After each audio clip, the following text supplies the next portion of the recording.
Hello to everyone. Nice to be here with you in the speaking practice video number 89.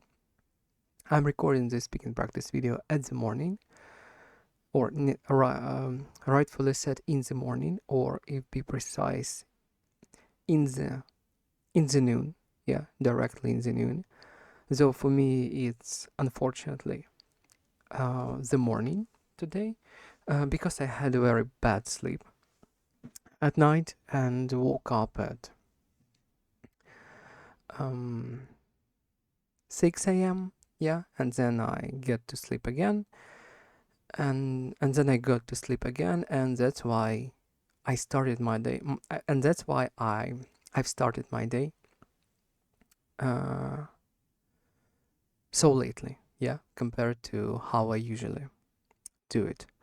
But nonetheless, day started, and it means that I have a lot of things to do. And I've decided to start with a speaking practice video, um, mostly because I planned to do it yesterday, but it didn't happen. Yeah, it didn't happen because I had another things to do, and in order to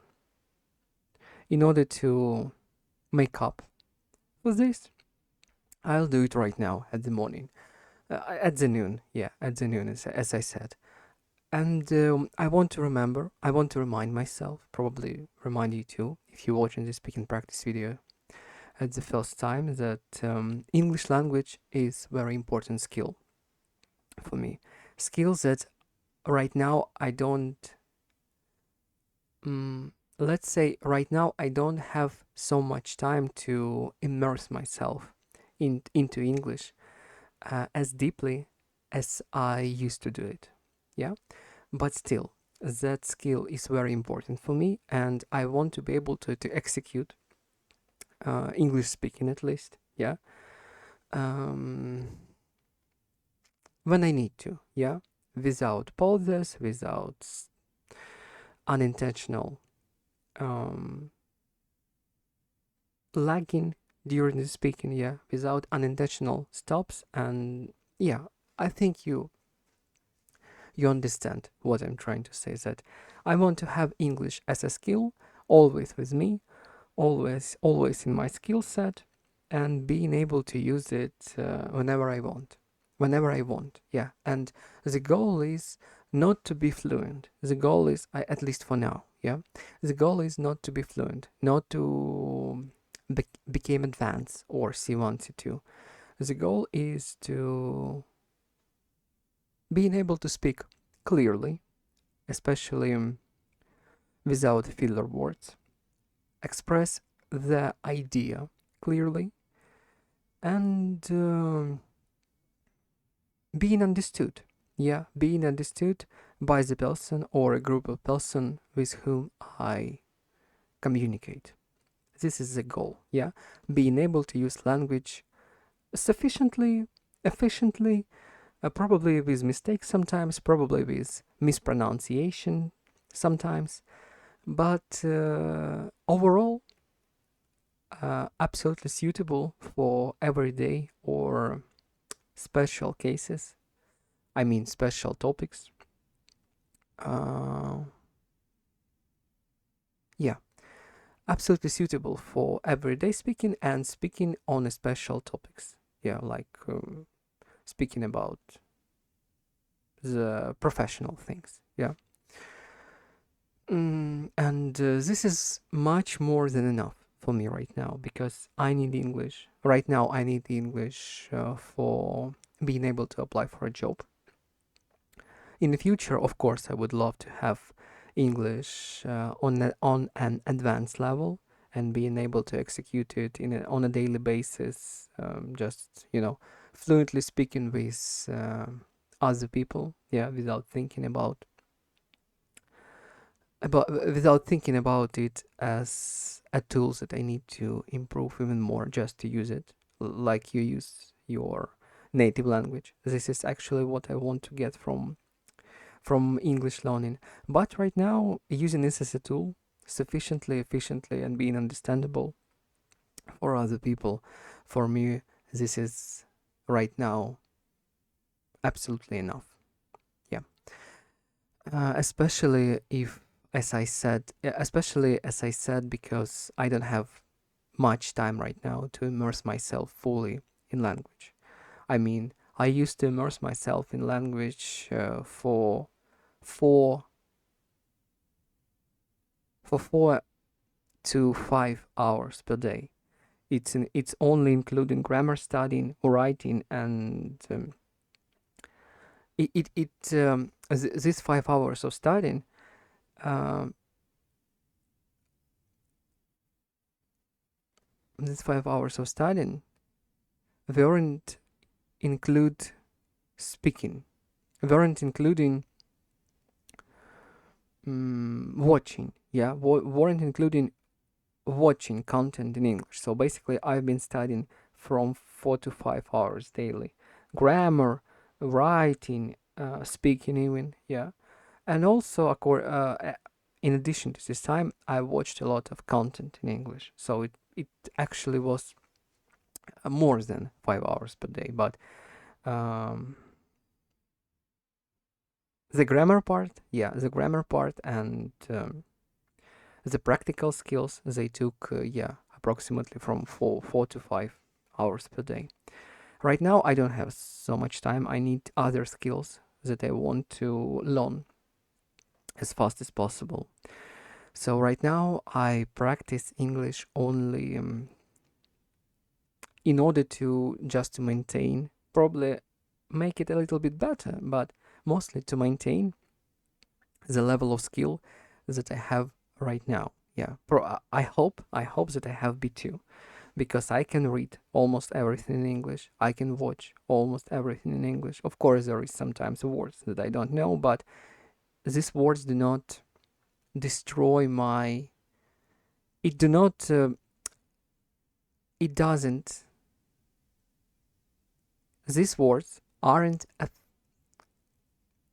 No, these words do not affect my ability to understand the idea. Yeah, it might hinder myself a little because I need to translate the words that I don't know in order to fully understand the meaning. But in general, I understand almost everything.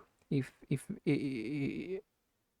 it's about when I listen to something, writing, I can write, I can express the idea, but of course, writing is a little bit stiff, and I'm not. I didn't. I haven't learned pronunciation, or I haven't learned punctuation. I haven't learned punctuation yet. I want to learn punctuation. I need to find time for this, but as I said right now, it's difficult. But I have problems. I don't have problems. I have gaps in punctuation, which affects my ability to write properly, but still I can write. I can express the idea and be understandable. Speaking also, yeah, you hear how I speak. It's obviously not a native level of speaking. It's obviously not C1, C2, but it's a solid B2. Yeah, I hope that this is a solid B2 because for 3 years I've been dreaming actually, and I've been working on reach the level of B2. Yeah, of course I have some kind of ideas, dreams basically. Yeah, that one day I will be able to speak English fluently, blah blah blah, things like that, like a native mostly. But the reality right now is that I reached B2 level of English, and I'm just trying to maintain it.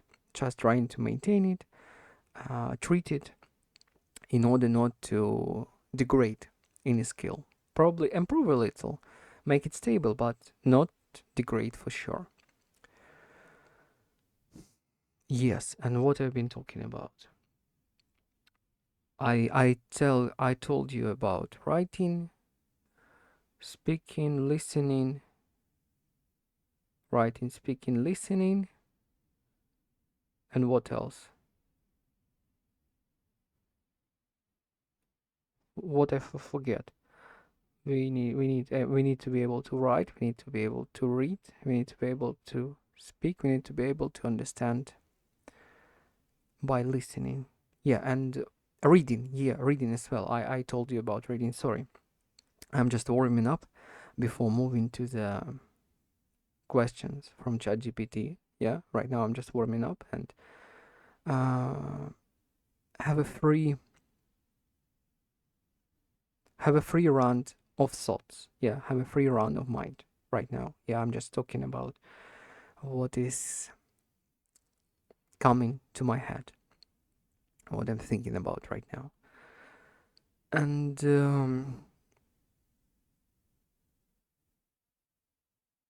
yes, probably this is more than enough.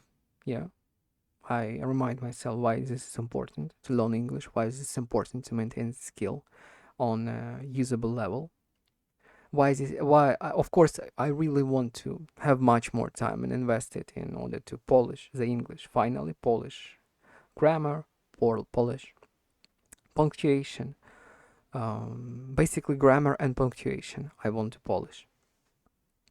Probably on this weekend I will start working with punctuation if I will have some spare time.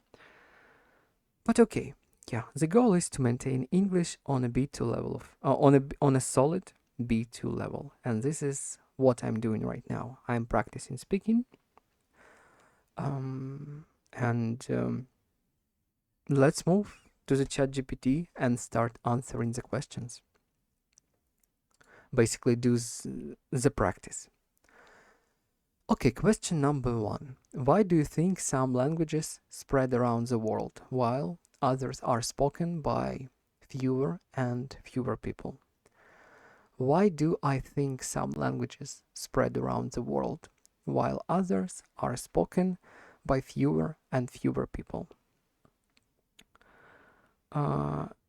It's a political question, yeah, because the more influence, it's a geopolitical question, yeah, the more geopolitic, yeah, geopolitic. It's a geopolitical question. 1 minute. Let's check if I pronounce it correctly.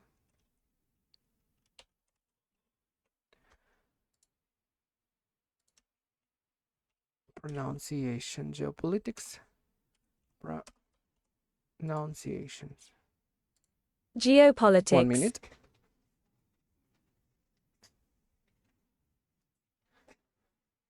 Geopolitics. Geopolitics. Yeah, geopolitics. Good.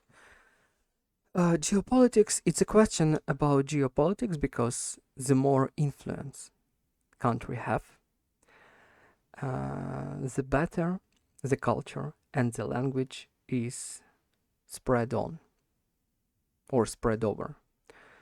We have examples of empires. We had examples of unions. Yeah, basically the more we have examples of colonization. Yeah.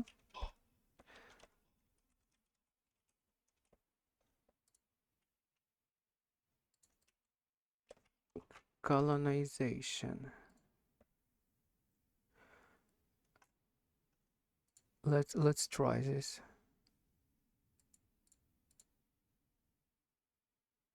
Colonization. Colonization. Correct. I guessed correctly. Colonization. It's a question. Yes, it's also empires, colonization, unions, open borders. Yeah, or right now we have social media. We have content. Yeah, content like movies, cartoons, video games, other social media content influence the world very much. For instance, if we have a lot of good movies, a lot of good content from America, very interesting content that is very interesting to watch, it will affect us. Of course, we have dubbing for our native languages, but sometimes consuming so much, it's as an instance, yes, I'm talking about it, consuming so much different culture through movies, you start simply being engaged in this culture, and eventually you learn new words, yeah, new collocations, and you learn, you basically immerse in a different culture, and this culture affects you, and that's how language also spreading over you. Also, there is jobs, there is different ideas, there is different desires. For instance, if person can, or if person want to immigrate somewhere, he needs to learn or to know the language of the place, of the country where he want to immigrate or just being a tourist. And in order being a tourist, we have international languages. We have international language English, and everyone tries to speak it. So it's basically it's about mostly it's about geopolitics, yeah. And the more country, the more one country, one culture have influence over other countries, the more it is spreading. The more it is spread. The more it is spreading. It's culture, yeah. It's culture, including the language, and this is how it works. In the Middle Ages or Second World War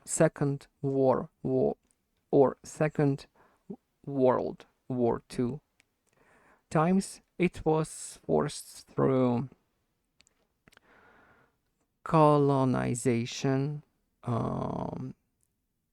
occupation. It was forced through. It was forced through force. Yeah, the country simply forced their culture on the different nation, on the different people, and that's how they spread the influence of the language, basically. Right now, as I said, we have peaceful ways to spread the culture, and mostly this is content, entertainment, and advertising. Yeah, as I as a yeah, basically I already answered on this question, but just yeah, let's just solidify the conclusion. At at previous times, the language, the culture will mostly spreading by um, offensive geopolitics. Offensive geopolitics, yeah, by consuming other nations, consuming other countries, making the empires. Right now, the culture and the language is spreading by content, by social media, by movies, by YouTube, by cartoons, yeah, social media stuff. Yeah, right now this is affects the. Right now this is spread the culture, and this spread um, the language. So basically, the strong states. Um, mm, the answer about why some languages spread across and why some are mostly distinct. It's just kind of lay in the history and how the state have been influenced or influence the neighbors or other states. Yeah, we have strong America. There is a lot of influence. There is a lot of English language in the world. We have we had a British Empire, also very strong influence in the world and spreading of the English language. We have Russian Empire, also on the eastern part of the world. At the eastern part of the world, a lot of Slavic countries were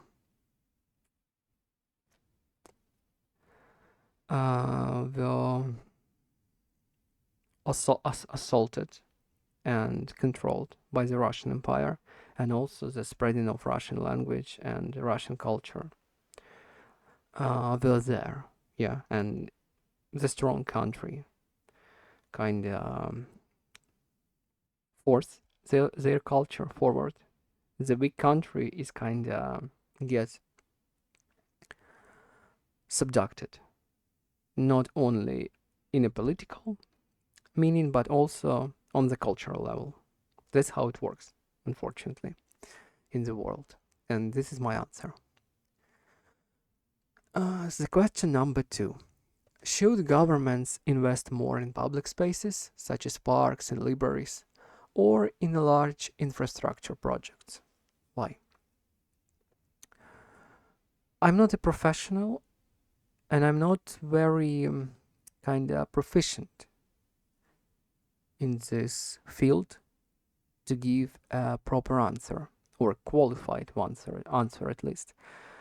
But in my taste, how I would like government to invest more in public spaces, because it's just more, in my perspective, for my taste, it's much more pleasant to live in a place where you have a lot of open spaces, a lot of parks, a lot of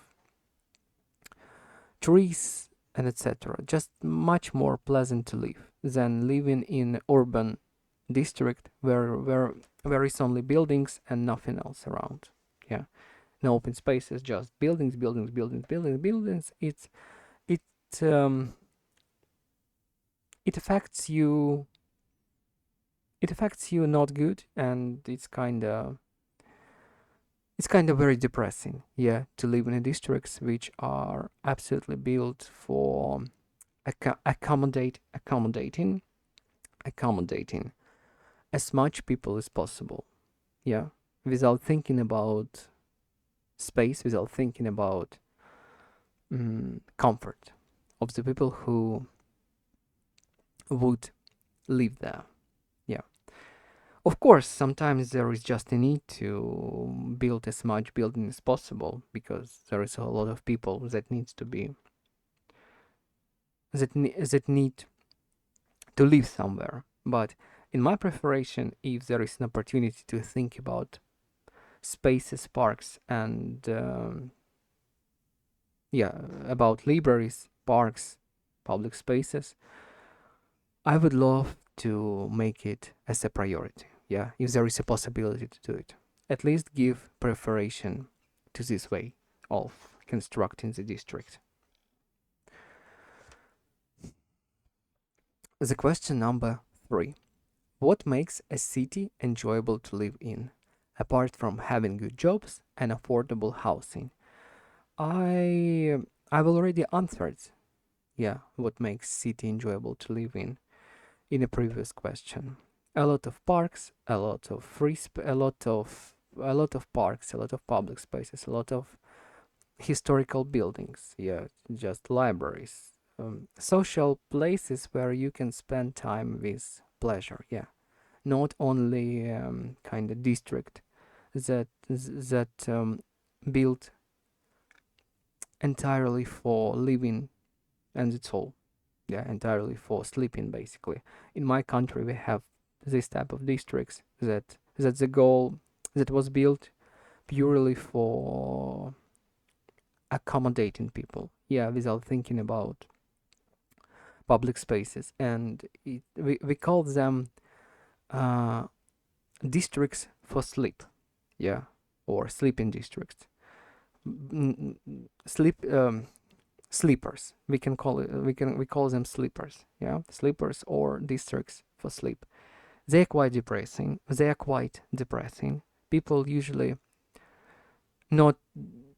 don't like spend time there. They usually go into the city center or go around the city. They don't like spending their free time in a sleeping district, because in a sleeper districts, because it's very depressing. It's very depressing, and the amount of the let's say the rich infrastructure, the ability to go for a walk, the ability to enjoy the view that you have, how the city is built, the ability to stroll in a park in the center of the city, just brings you joy, makes you happy in your life. Even if you work hard, you have 2-3 days that you can spend in a beautiful city, in a beautiful park, just simply strolling and recreating, just just fulfill you, recreate you with energy, absolutely enough to continue to do your hard job. On the other hand, if you live in a sleeper district and you work hard. Yeah, people in the sleeper districts usually work even harder. And when you have 3 days, all that you see around yourself, it's a fucking sleeping houses. Uh, it make you depressed. It make you depressed and not helping in recreating at all. Yeah. So that is my answer. City enjoyable to live. Its city is a very good infrastructure. City is that is built for rest and for work at the same time. Yeah, it's kind of city that is balanced. Okay, the question number 4.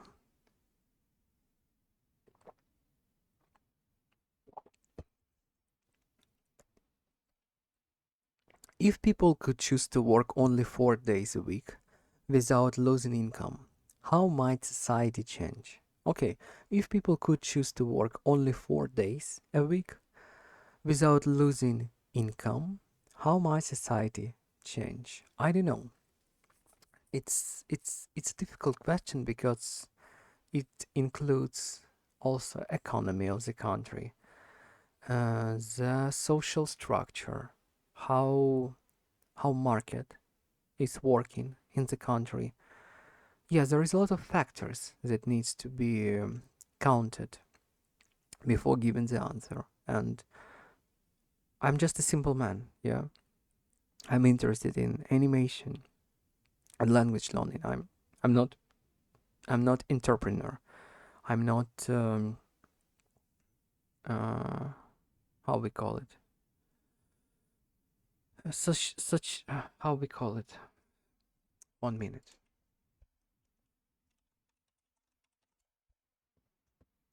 Sociologist. I'm not sociologist. Yeah, in order to answer this question rightfully.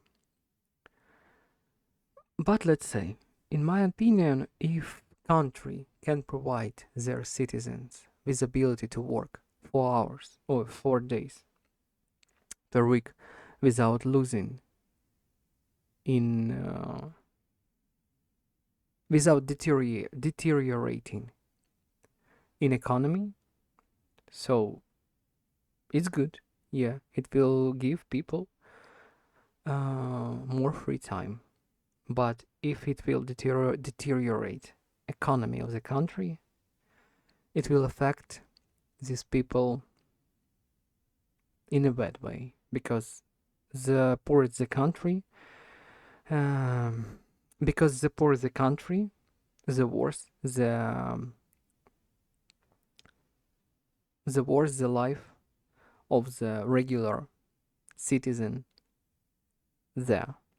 So better to work 5 days in a week, but live in a rich economy, flourishing state,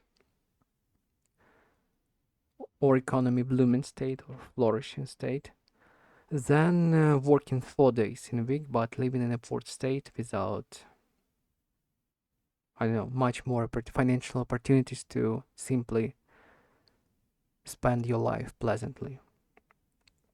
This is my opinion. Yeah, as a regular human, I'm ready to work 5 days in a week, even 6 days in a week, but the state, the country, the economy of the country need to be rising up. The economy of the country needs to be flourishing, and I want to see the consequences of my job. I mean, if I do my job very well, I want to get good money from it, and I want to spend this good money on my own needs. And I want to see the infrastructure around that is building. I want to see that I'm doing my job, and I see that the city around myself, um, everything around myself, basically my place of living, is only improve. Yeah, the people take care about the city if I do my job, and I'm ready to work more for this. But if I do my job and I see that the city is only deteriorating, and the people who are responsible for taking care of the city, they are kind of, I don't know, corrupted or do not pay proper attention to it, neglect their duties, I wouldn't have much motivations to not to even work in this place, but even live in this place. This is my opinion. So better to work 5 days in a week and have 2 days for rest, but live in a flourishing economy, in a state that is improving its condition daily. Yeah, or at least take very good care about the living of the society, about the social infrastructures, about the services, about the city infrastructure, about everything. Yeah. So, long story short, yeah, you work and you get comfortable conditions for this. For this, yeah, this is my approach. Yeah, absolutely fair one. You do your job, you get comfortable. Uh, you get comfortable environment for living. Not only comfortable but also beautiful environment. Like it's much more pleasant to work for a city when you see that city is improving. Like you feel that you are part of this process. It's not like you do your job, you used, and then you die. Yeah, basically how it works in Slavic countries, unfortunately. In some of Slavic countries that close to Russia, that you work, you used, people who should manage the city, people who should care about you as a worker, they simply use you, stole money for themselves, and then you basically you have nothing from it. Yeah, so what's the motivation to work for this type of government, for this type, for this city? Zero. And then why people immigrate to the places, to the countries where government, where the system is understand why it's important to take care about the state and about the life of regular people. Okay, the question number 5. Why do some books remain popular for generations while others quickly disappear from public attention? Why do some books remain popular for generations while others quickly disappear from public attention? It's a it's a broad question, yeah, because we have classic literature, we have literature that is good just by itself, we have literature that is forced in the school program or university program. We have literature that is on time and actual only for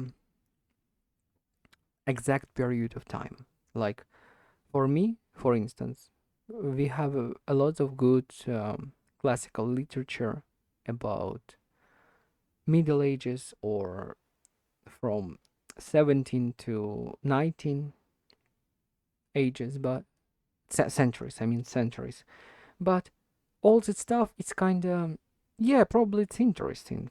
But for me, not, it's not redundant, but um, it's not actual for me. Yeah, people are not living like this anymore. Thanks God. People are moving forward, and I'm much more interested in nowadays literature, or at least literature uh, that is, of course, yeah. There is the fourth type of literature. The literature, the literature is that has no has no expiration date, like some philosophical writings, like some fantasy writings. For instance, I'm reading Lord of the Rings, and I will recommend my children for sure read Lord of the Rings. I'm 100% sure my children would recommend their children read Lord of the Rings, because Lord of the Rings, this is an example of book that is timeless. Yeah. The Tolkien created the world. The Tolkien created the characters. The Tolkien created the story that is actual for any generation. It's kind of It's all about humanity. It's all about human world. Of course, this is a fantasy world, but all that is happening in this world is more than 100% is human. It's all about human things, human stuff, relations, wars, determination, will, love, everything. And it's all very interesting, and it's written in a beautiful language. It just simply very pleasant to read. Yeah,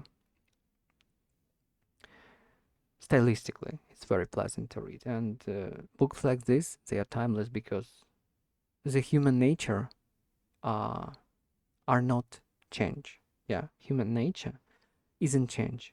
Human nature is something that we have inside us, and of course, we can improve it. We can, I don't know, work with some things, but I mean, we can become better and better as human beings. But the nature is the same, so the basis is the same, and that book is it consists of human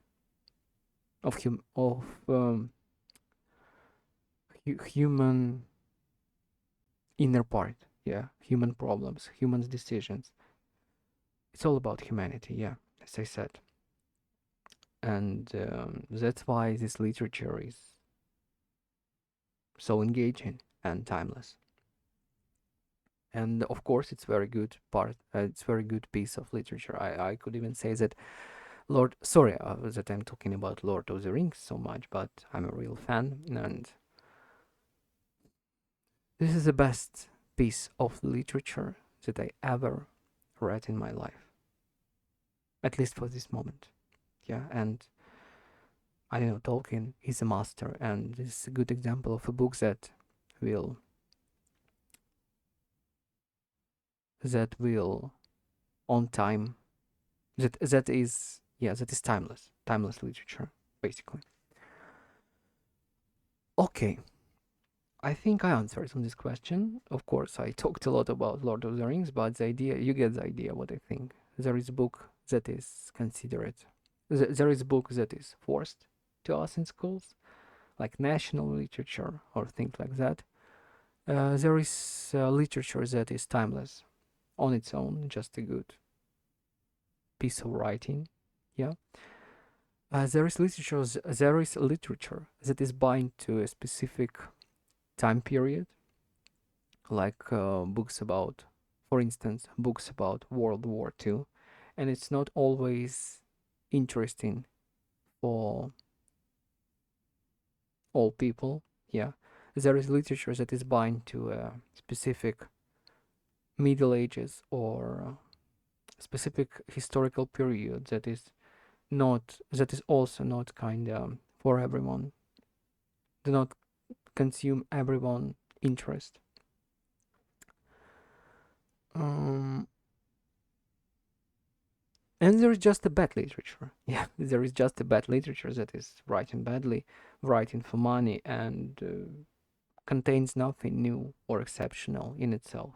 Yeah, just like fast food literature, and this literature will be forgotten. Yeah, this is my opinion on this topic. Of course, I can discuss it even more deeper because I deem that a lot of literature that is forced to us in school is not very good piece of writing, but it's important because it's kind of historical. It has historical and national value. Yeah, it's kind of probably it's a bad writing, but it's symbolize or manifest something like national struggling or national fighting or national just kind of the works, the piece of writings that was the part of building the national history and culture. Yeah, things like that. Sometimes they are not very interesting to read. Sometimes they are really bad piece of writing, but still, it contains a historical value. That's why it forced in schools. Okay, let's not linger on this question anymore. Let's move to the next. How important is it for children to spend time with people from different generations, such as grandparents or elderly neighbors? I would say that for the children, it's very important to spend time in a circle of people who care about this child and who love this child. Because it's important, yeah, it's important to spend with different generation because it's a different information, different bringing up. It's helpful for the person to grow on. But the very important thing, the very important rule in my opinion, because I experienced actually how it is to being brought up without, I don't want to say without proper caring, but I met at a young stages of my life, I met a lot of people that is not very, let's say, decent, not very graceful people, and it affects me. It creates some traumas in my psyche. It makes me more defensive person that it needs to be. It affects me. Yeah, it's kind of like sorry that I'm discussing this topic. It's not kind of related much to the question, but I want to say that I want to elaborate and prove my point why I think that it's very important that child should spend a lot of time with people who is at least like and better is and better at least like but better love him, yeah, like close parents, close family, and things like that. Because when you're a child and you are thrown basically into the society without proper preparation, without proper preparation, there is a big chance that you would been used, that you would been treated unfairly, that the other people will take advantage of you, especially the people who are more older than you. Yeah, there is a lot of bad people in the world, and world is a very competitive place. So when you don't know how to protect yourself when you're just a child, it may get you not in a big troubles, but in troubles nonetheless. You will learn what abuse is. You will learn what is psychological abuse is. You will learn.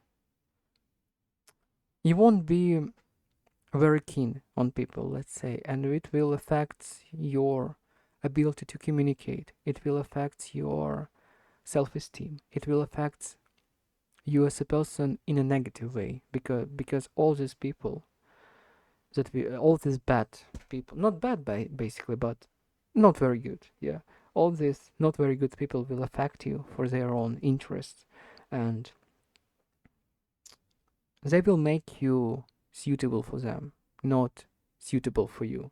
They will not try to make you stronger. They will try to make you weaker, even not intentionally, just to be subservient and suitable for them, for their needs, because they don't have love to you. They don't have feeling that they don't have love towards you as parents. They want you to be suitable for them, not stronger for yourself, and it will affect your bringing up. It will affect you. It will traumatize you.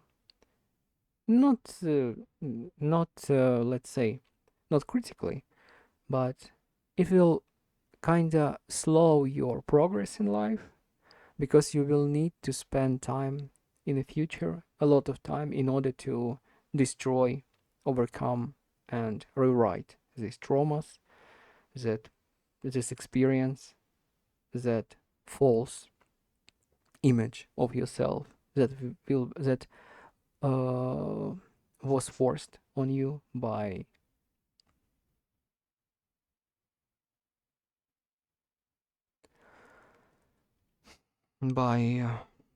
inappropriate connection with inappropriate people.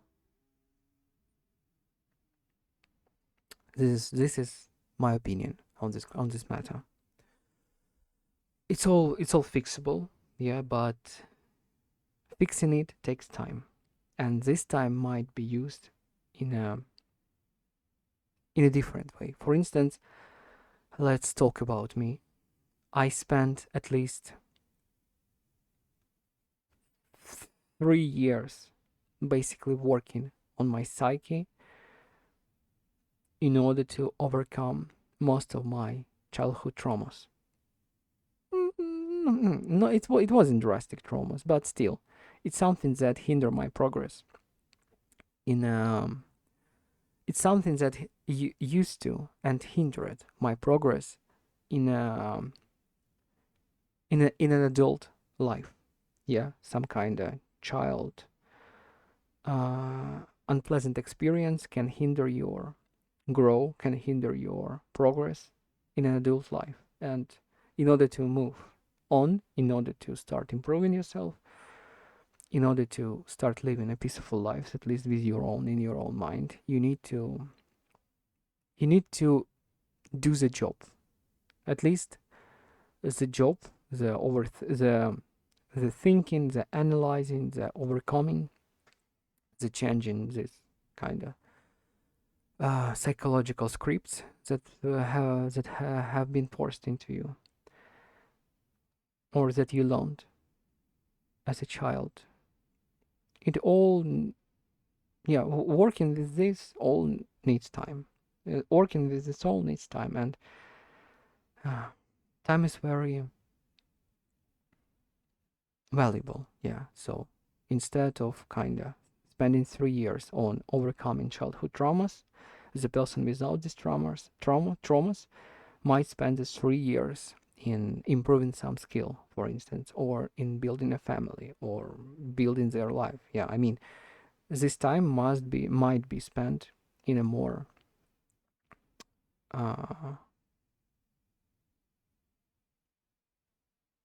not usable, but rather in the right way. Yeah, but not the right, but in a more productive way. Let's use the word productive. I'm not very keen on this word productive, but let's say, yeah, let's say that the time that you, for instance, would had to spend on working with your own psyche, on overcoming all traumas, you might have spent on working on your career, for instance, or building a relationship, things like that. I'm a little bit hungry and it's difficult for me to think right now, but it's a very interesting topic to share. Yeah, that a person that is, yeah, comparing, I mean, the child that is traumatized and a child that will bring up, that that was bring up, that was, or yeah, that was brought up correctly, properly, with love and care and protection. It's very interesting to compare these two experiences,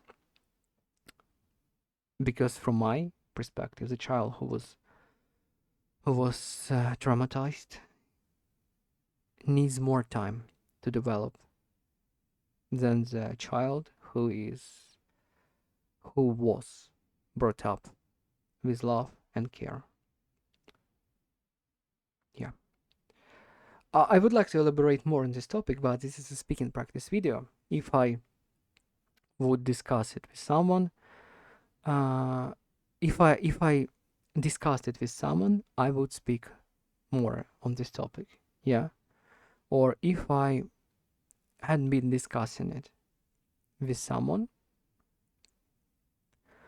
I would have talked more on this topic, but for the speaking practice video, more than enough. Let's move to the next question. The question number 7. But before I answer on question number 7, 8, 9, and 10, 4 questions are left. I need to have a quick meal because I'm very hungry right now, and it is hindering me from clear thinking. Yeah. Very fast. I will be back. I'll be back very quickly. Yeah. 1 minute. Okay. I'm back. Let's move back to the question number 7. Many people enjoy watching travel videos online. Do you think this inspires people to travel, or does it sometimes replace the desire to experience places in person? Okay, let's read it again. Many people enjoy watching travel videos online. Do you think this inspires people to travel, or does it sometimes replace the desire to experience places in person? I think that, of course, it's about personal preparations, and it depends on every human.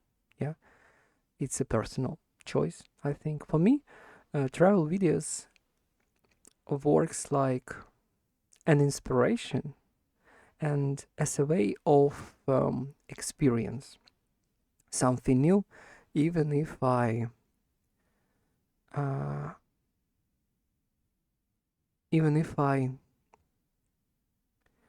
haven't had an opportunity yet. Like, I like to watch. I used to watch a lot travel blogs from Japan. I don't have opportunity right now go to Japan even as a tourist. Yeah, but I'm interested. I've been interested in a country, in a culture, how people are living there, and travel blogs helps me to learn something about that country, learn how people are living there, and I can't say that it decreased my desire to experience all of it by myself.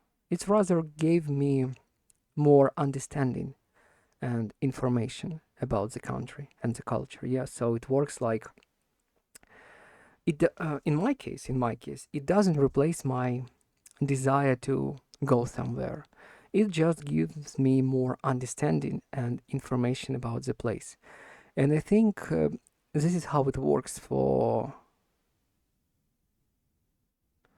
bigger part of the people. Yeah, if you want to move somewhere, or if you want to go somewhere as a tourist, you learn about this place first. Yeah, and then you go. You kind of you do some preparation. Yeah, you do some initial preparation before go to the other country, and this is absolutely normal. And travel blogs, they serve as a source of information. As a source of information, as as a source of information, as a recreative routine, and simply as an interesting program on TV. Yeah, why not? So, in my perspective, as I said, it's more about information and simply recreation than replacing the desire to go somewhere. Because things like that, things like traveling experiences, food, culture, beautiful places, you want to experience it, and you want to see it by yourself mostly. Yeah, it brings you the pleasure, the good emotions, and things like that. Watching about it, it's cool, but it's not the same experience as witnessed it firsthand. Okay. The question number 8. If every country introduced free public transport, What benefits if every country introduced free public transport? What benefits and challenges do you think would arise? If we want to, it's all about economy. Basically, it's a question about economy. If country can provide, if country has enough budget to provide free public transport for people, why not to do it? Yeah, it would be good for the people. But actually, how it works, people use public transport, people pay money for the public transport, as this money is used for maintaining this structure, for maintaining the public transport, for paying the salaries for the drivers and for the other personnel. Yeah, it's kind of like while people using public transport, they are paying for it. Yeah, they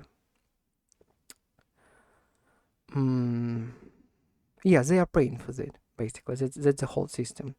If you will, if you would make it free for the people, you will put a weight of financing it on the other economical structure, on the economic of the country, basically. So if people do not bring money to this public transport structure, so you need to get money from other structures, from any other place, yeah, any other structure or sphere in a country in order to maintain the public transport sphere. So it's basically a question of economy and a question of managing the city. Yeah, it's a question of managing the city and managing the economy. If it's absolutely okay for the economy, an economy of the country can provide free public transport for people, I think it's absolutely okay to do it. But if the economy system can't do it, and it will decrease the effectiveness of other structures, yeah, by draining money from them in order to invest into public transport sphere. So it's not a good choice, yeah. Usually people earn enough money to pay some percent for using the public transport. It's not big wages. It's not big prices. Yeah, people just pay it, use it, um,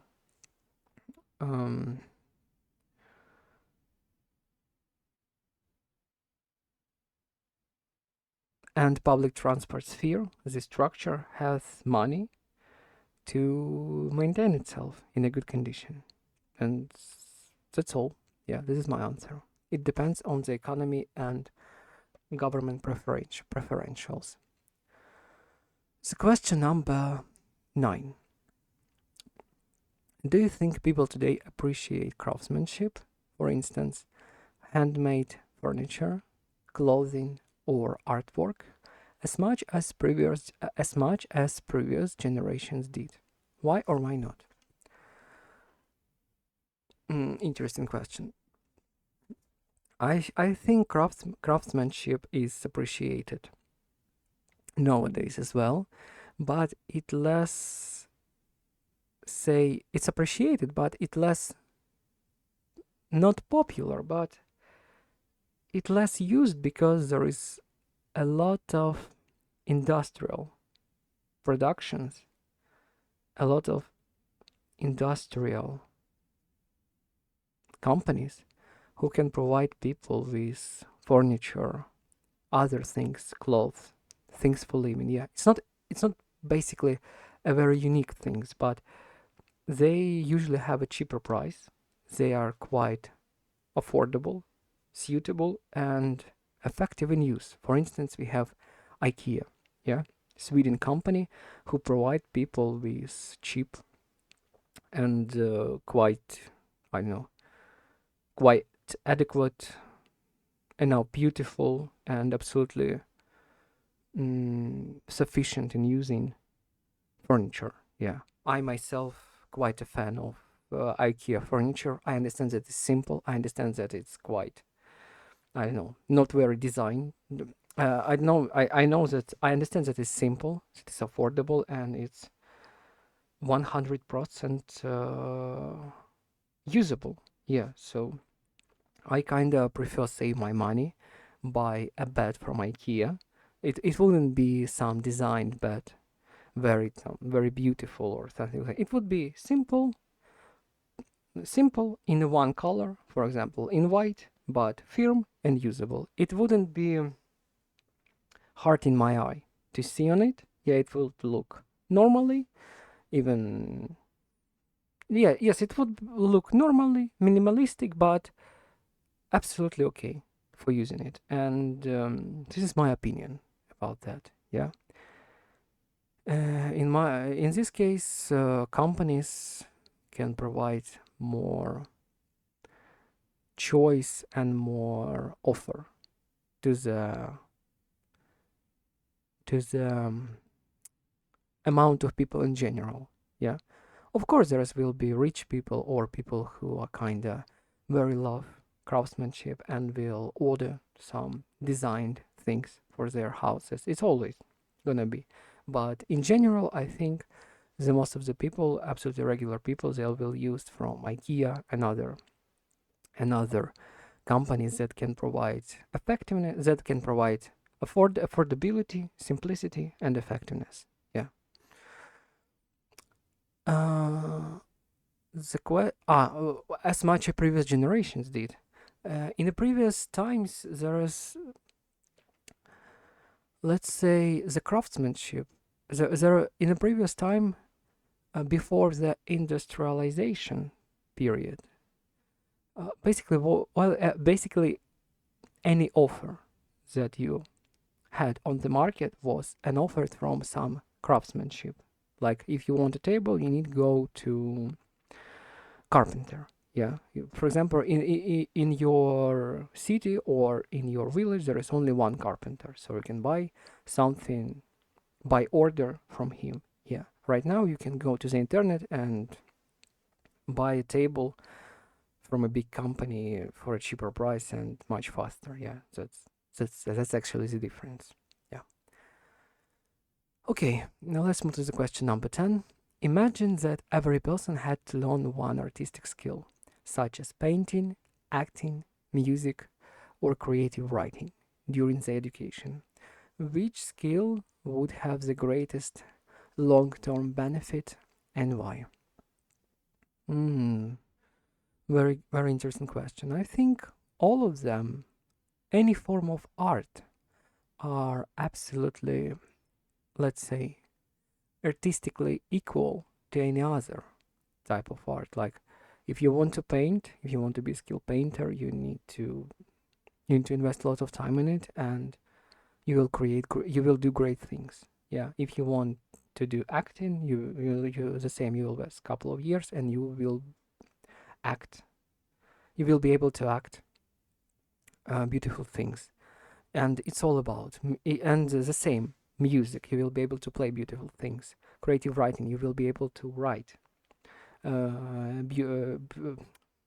stylistically interesting text. Yeah, piece of writings. uh I don't know. I can't actually choose one of them or two of them. I think all forms of art are equal in complexity and the result that it can provide. Yeah, it's all come to the beautifulness at the end of the mastery over the skill and something beautiful. And as a result, something beautiful as a product at the end. So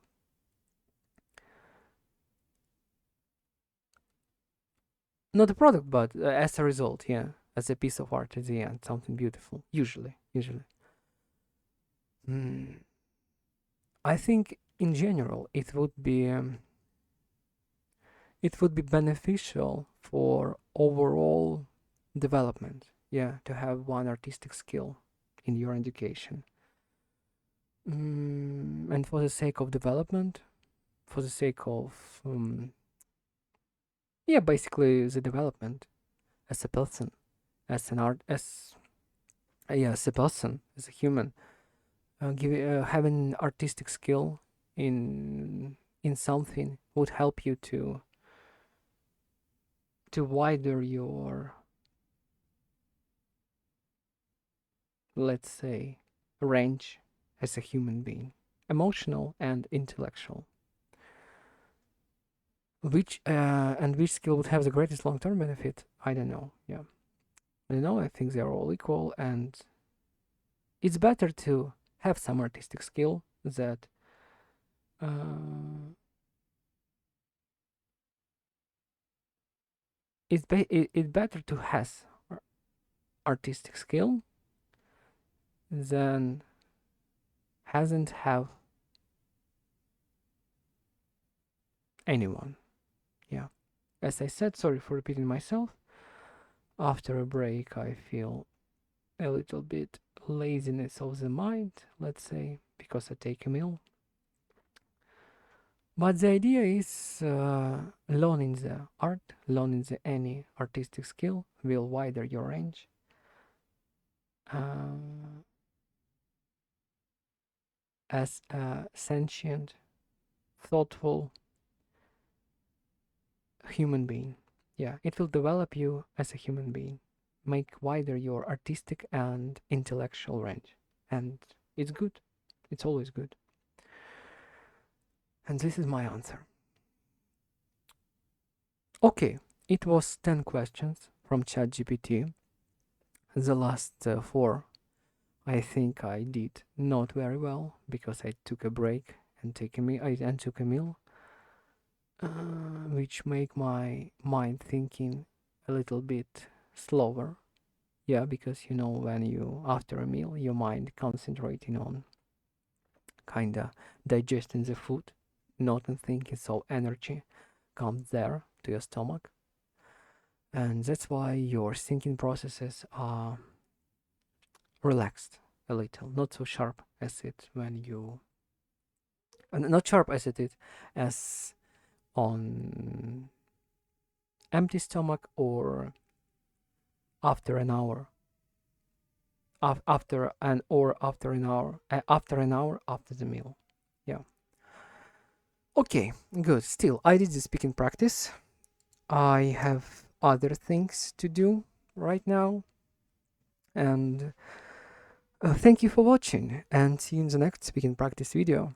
As you remember, my goal is to create or record 100 speaking videos. Yeah, I think I'm already ready to speak English with real people. Yeah, but still, I decided that I will make a 100 speaking practice video, and I will do it. Yeah, as you see, I'm moving gradually, step by step. Right now, it's speaking practice video number 89, and the next gonna be 90, and then only 10 left to accomplish this goal. Yeah. And to be honest, I don't even remember clearly when I started doing it. I remember that I've been on once of speaking practice video number 15, 16, 20. Probably I could remember even the first one, but uh, still, right now it's already almost 90 and only 10 left to the finish line. It's a good feeling because I remember when I've been recording somewhere in the middle. It was difficult. I don't feel a lot of motivation, but I was moving on a sheer discipline and understanding that speaking English is very important, and it's very important to execute this type of practices. And that discipline, that understanding that this is a very important exercise, helped me to move through this not stagnation period, but through this middle period where I didn't get much enhancement. At least it felt like I'm strolling at the one place. yeah, without significant forward without significant forward moving. But still, yeah, I did what I did. I continued practicing, and now I see that it's not about fast and fury. It's not about fast sprinting the distance. It's about gradual daily exercising, yeah. And the result is the result is about the skills, basically, yeah.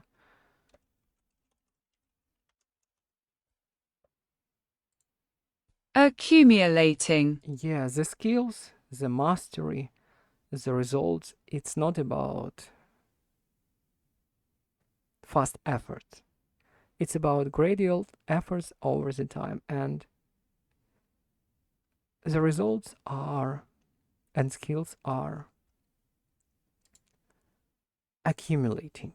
Yeah, they are accumulating over the time. The small things that you have been doing for a long period of time, they are accumulating in one big result. Let's put it in this way. Yeah, it's like small bricks from which you build a house. Right now, I understand it. Yeah, that success in not success. Fuck this word success. Yeah, the proficiency, the skill is one. No. The proficiency, the mastery, and the skill is built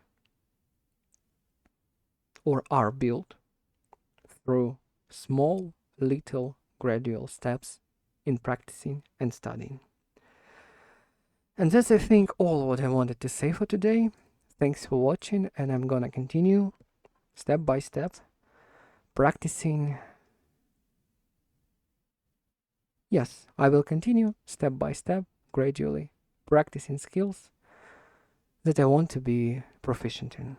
So, thank you for watching, and see you in the next one.